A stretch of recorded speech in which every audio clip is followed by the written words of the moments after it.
एक आवश्यक सूचना। यह तस्वीर अमित कुमार जायसवाल की है, जिसकी उम्र 14 साल है। अमित कुमार जायसवाल पिता आलोक कुमार जायसवाल, जो भागलपुर के इसाकचक थाना क्षेत्र के लोदीपुर रोड भट्टा का रहने वाला है, 15 मई से लापता है। अगर किसी को अमित कुमार जायसवाल के बारे में सूचना मिलती है तो कृपया इस नंबर पर संपर्क करें 8873359047। नौगछिया पुलिस जिला के नौगछिया थाना क्षेत्र स्थित NH 31 के चकमैदा समीप भीषण सड़क हादसा हुआ, जिसमें पिकअप चालक की मौके पर मौत हो गई। ग्रामीणों ने इसकी सूचना खरीक थाना पुलिस को दी। सूचना मिलने पर खरीक पुलिस ने सीमा विवाद को लेकर शव नहीं उठाया, जिसके बाद वरीय अधिकारियों को सूचना देने पर नौगछिया पुलिस को भेजा। नौगछिया थानाध्यक्ष ने घटनास्थल पर गश्ती पुलिस गाड़ी को भेजा।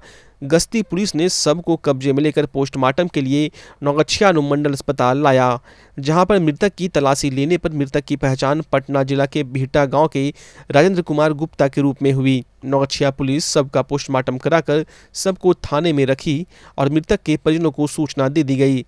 बताया जा रहा है कि पिकअप और ट्रक के आमने सामने से जोरदार टक्कर हुई, जिससे पिकअप के ड्राइवर की मौत हुई है। उस गाड़ी में बिजली विभाग का ट्रांसफार्मर लोड है। हालांकि यह ट्रांसफार्मर कहां से आ रहा था और कहां जाता, ये स्पष्ट नहीं हो पाया है। मामले की छानबीन में नौगछिया पुलिस लग गई है।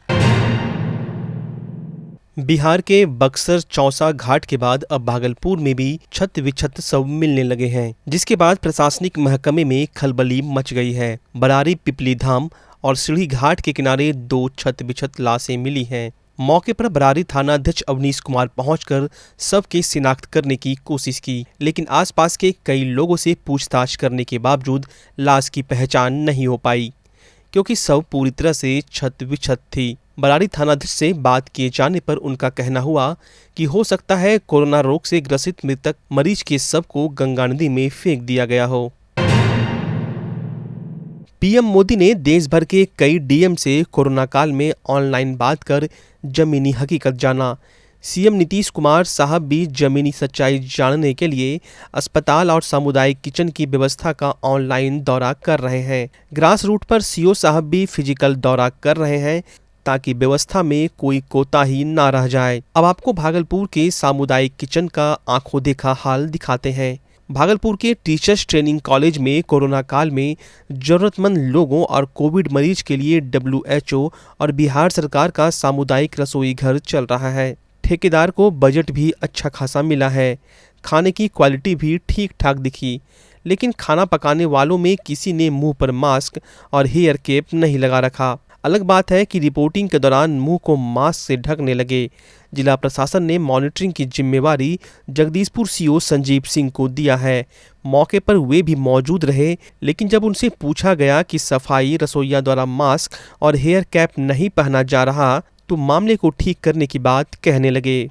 मैं दोनों समय चावल दाल सब्जी भुंजिया सोशल डिस्टेंस बना करके टेबल पर बैठा करके खिलाते हैं। सैनिटाइज हो रहा है, सफाई हो रहा है। यहाँ से मेडिकल कॉलेज मायागंज हॉस्पिटल में 500 पैकेट डेली जा रहा है। सुबह शाम 250 सुबह 200 सुबह 200 शाम। कल 215 गया था, 15 और डिमांड हो गया तो फिर से भेजे। एक बात बताइए, जो गंदगी हम लोगों ने देखा इसलिए हम लोग बोल रहे हैं। अब उतना तो नहीं है, लेकिन ये तो हो सकता है कि नहीं। अच्छा, हम करेंगे, दूसरे दिन से करेंगे। हाँ, सब लगभग लोग इन्फेक्शन जो है लिए हुए हैं हम लोग। वो मास्क लगाए रखते हैं और अपना दस्ताना लगा के काम। हाँ, हेयर कैप बांटने के समय सब लोग जो है हेयर कैप लगाए रखते हैं। दस्ताना भी। खाना पकाने के टाइम। हाँ, खाना पकाने के टाइम भी। लेकिन ऐसा दिखा नहीं। एक बार फिर से हाँ, फिर से कर देते हैं अभी। भागलपुर के कोतवाली थाना क्षेत्र के कोतवाली चौक के समीप देर शाम पूरा इलाका रण क्षेत्र में तब्दील हो गया। दरअसल किशन पोद्दार के घर से कुछ लोग बाजू मंडल के घर में ताक झांक कर रहे थे, जिसका विरोध बाजू मंडल के परिजनों के द्वारा किया गया।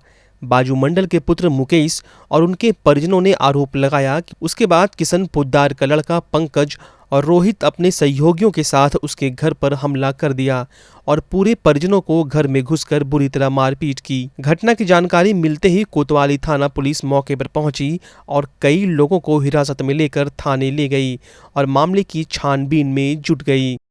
खाना खा रहे थे। अच्छा। और अगला उसके यहाँ बाहरी कोई आदमी आया होता, वो घर उलग रहा था। अच्छा पापा उसी के बारे में पूछ रहे थे कौन आदमी ने। अच्छा तो वही बाहर तो उसके पापा से बात कर रहे थे। हाँ। तो उसके खाता भाई उसके पापा से हुए। अच्छा। तो उसका छोटे बेटे है ना, बड़का डंडा से ला करके हाँ। भैया को माता में मार दिया। उसी के बीच में बड़ा बवाल हो। बरारी थाना क्षेत्र के सुर्खीकल नंदलाल मिश्रा लेन स्थित सुनील कुमार मिश्रा के घर के किचन में अचानक आग लग गई। आग की लपट इतनी तेज थी कि किचन व बगल के कमरे में रखे कई सामान जलकर खाक हो गए।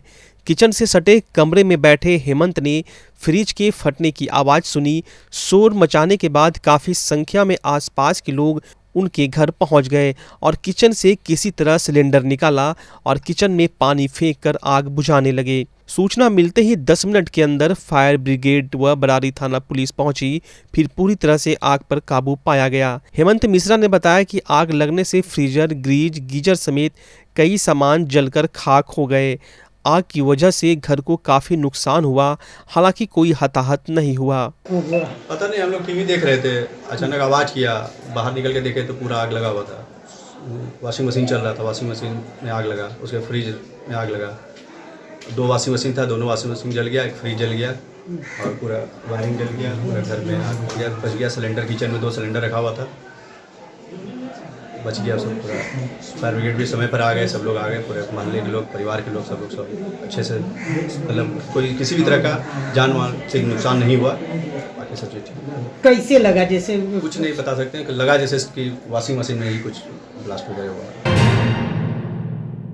कोरोना के दूसरे स्ट्रेन में कई दवा दुकानों के ओवररेटेड और कालाबाजारी का पर्दाफाश हुआ है। ड्रग्स विभाग के द्वारा छापेमारी कर लगातार कार्रवाई की जा रही है, बावजूद दुकान वाले अपनी हरकतों से बाज नहीं आ रहे हैं।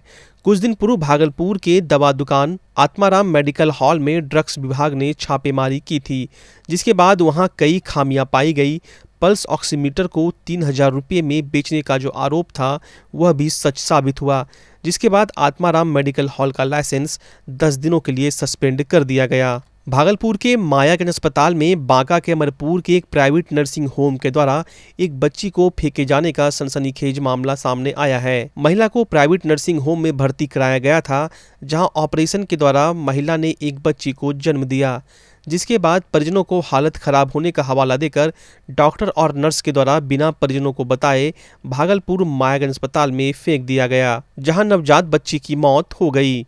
परिजनों के द्वारा जब बच्ची की खोजबीन शुरू की गई तो अस्पताल प्रबंधन द्वारा कुछ भी जवाब नहीं दिए जाने के बाद परिजनों के द्वारा इसकी सूचना अमरपुर थाने को दी गई, जिसके बाद अमरपुर थाना के द्वारा बांका और भागलपुर जिले के अस्पतालों में इसकी सूचना दिए जाने के बाद मायागंज अस्पताल में एक नवजात बच्ची का शव लावारिस अवस्था में पाए जाने की सूचना दिए जाने के बाद जब घर वाले भागलपुर के मायागंज अस्पताल पहुंचे तो लावारिस अवस्था में अपने नवजात बच्ची का शव बरामद किया।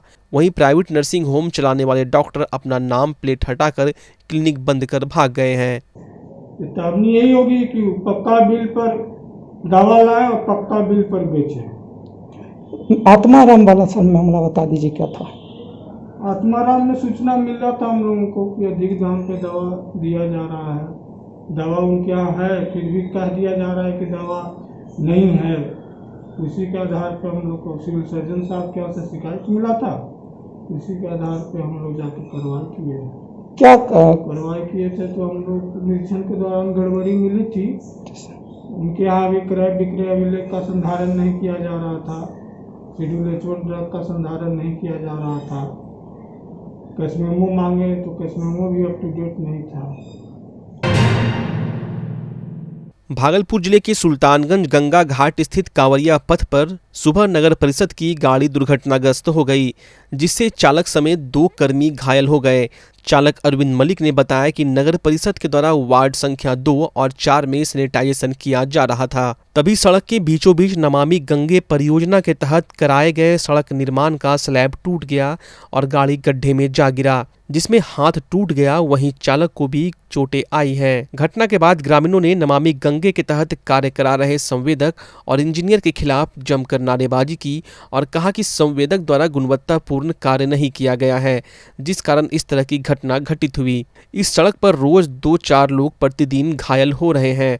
साथ ही ग्रामीणों ने बताया कि सावन में इस समय रोड से प्रतिदिन हजारों की संख्या में कांवड़िये इस रास्ते से सफर करते हैं। बावजूद इसके संवेदक के द्वारा कार्य में लापरवाही बरती गई। कहाँ जा रहे थे? इधर से गाड़ी लेके आए तो हम लोग को पता नहीं था कि यहाँ मट्टी भरा हुआ था। नगर परिषद के स्टाफ है हम लोग। इधर से आए बस एक चक्का जो है घुस गया नाला में, बस पलट गया। हमको हाथ में चोट लग गया वहाँ दीवार से। क्या है, सड़क पर ही नाला बना हुआ है? हाँ, सड़क पर ही नाला बना हुआ था और सड़क से ही घुस गया अंदर चक्का। नाथनगर स्थित जवाहर सिनेमा हॉल में बीती रात खिड़की में लगे लोहे का रॉड को तोड़कर अंदर प्रवेश कर अज्ञात चोरों के द्वारा चोरी की घटना को अंजाम दिया गया।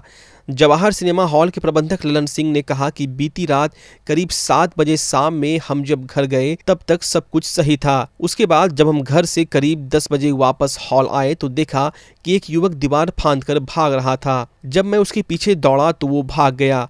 उन्होंने कहा कि करीब 5 क्विंटल लोहे का सामान गायब है। उन्होंने ललमटिया ओपी में आवेदन देकर अज्ञात चोरों के विरुद्ध मामला दर्ज कराया है।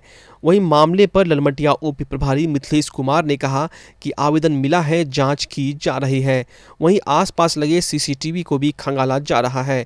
बहुत जल्द पहचान कर कार्रवाई की जाएगी। ये है बिजली का तार, लोहा का एंगल, पटिया, खिड़की तोड़ करके उसके लिए तोड़ने फोड़ने का काम चल रहा था। बीच में भी लेबर लोग के चलते काम लोग नहीं चलते बंद हो गया था। बाढ़ के संभावित खतरे को देखते हुए जिलाधिकारी सुब्रत कुमार सेन के द्वारा एसडीआरएफ की टीम को सारी तैयारियां युद्ध स्तर पर किए जाने को लेकर दिशा निर्देश जारी किया गया है, जिसके बाद एसडीआरएफ के कंपनी कमांडर गणेश जी ओझा के नेतृत्व में एसडीआरएफ की टीम ने जिले के सभी बोट को दुरुस्त करने की पहल शुरू कर दी है। एसडीआरएफ इंस्पेक्टर गणेश जी ओझा ने बताया कि बाढ़ रेस्क्यू को लेकर 15 सदस्यीय टीम के द्वारा एसडीआरएफ के पास मौजूद 8 बोट, जिला प्रशासन के पास मौजूद 4 बोट और नौगछिया अनुमंडल के पास मौजूद 6 बोट को दुरुस्त करने की कवायद शुरू कर दी गई है। लगभग सभी बोट ठीक है और जिसमें थोड़ी बहुत खराबी है उसको जल्द ही दुरुस्त कर लिया जाएगा। एसडीआरएफ इंस्पेक्टर गणेश जी ओझा ने कहा, बाढ़ नहीं पड़ेगी भारी कि स्लोगन के साथ उनकी टीम काम करने को लेकर तत्पर है। अभी चेकिंग कर लिया गया, जो पूर्ण रूप से तकरीबन ठीक है और जो थोड़ा बहुत त्रुटि है वो एसडीआरएफ भागलपुर टीम द्वारा उसको दूर कर दिया जाएगा। सबसे कहा गया है कि आपदा की हो तैयारी, चाहे बाढ़ की हो तैयारी, तो बाढ़ नहीं पड़ेगी भारी। एसडीआरएफ भागलपुर टीम के जवान इस काम में संलग्न रहते हैं और बड़ी जज्बे और जोश के साथ में कार्य करते हैं और जीव रक्षा करते हैं। ये बहुत ही बेहतरीन कार्य में हम लोग आज अपना योगदान दे रहे हैं और ऐसे ही योगदान देते रहेंगे। अखिल भारतीय विद्यार्थी परिषद विस्तार केंद्र रंगरा के द्वारा सामुदायिक स्वास्थ्य केंद्र रंगरा में भोजन वितरण का कार्यक्रम किया गया। अखिल भारतीय विद्यार्थी परिषद के एसएफएस जिला संयोजक अनुज चौरसिया ने बताया कि अखिल भारतीय विद्यार्थी परिषद के आयाम स्टूडेंट फोर्स सेवा के माध्यम से विभिन्न जगहों पर विभिन्न तरीके से सेवा कार्य में एसएफएस के कार्यकर्ता लगे हुए हैं। इस विकराल महामारी में हम सभी को सकारात्मक सोच के साथ कोरोना से लड़ाई लड़नी है। हम सभी कार्यकर्ताओं ने मिलकर सामुदायिक स्वास्थ्य केंद्र रंगरा में मरीज और उनके परिजनों के बीच 100 पैकेट्स भोजन वितरण कर एक छोटा सा योगदान दिया है। मौके पर अखिल भारतीय विद्यार्थी परिषद की एसएफएस जिला संयोजक अनुज चौरसिया, अनुराग कुमार आर्य, बेचन कुमार, लक्ष्मी कुमारी, शिवानी कुमारी, स्नेहा कुमारी, बम मोदी, प्रशांत मोदी, आदर्श आर्य एवं अन्य छात्र शामिल थे। आपके भागलपुर में पूरी भव्यता के साथ महिलाओं के लिए पहली बार भव्य रेंज और ब्रांडेड आइटम का संसार भाव्या। बेनवियो बेहद ही खूबसूरत sari, lehenga, salwar suit, suit piece, kurti और अंडरगारमेंट्स, ये सब कुछ होगा एक ही छत के नीचे। भाव्या यानी भाव्या के साथ भव्य रेंज की सौगात। बेनवियो Bhavya exclusive showroom, Kachahri Chowk, near petrol pump, Bhagalpur. Bhavya exclusive showroom.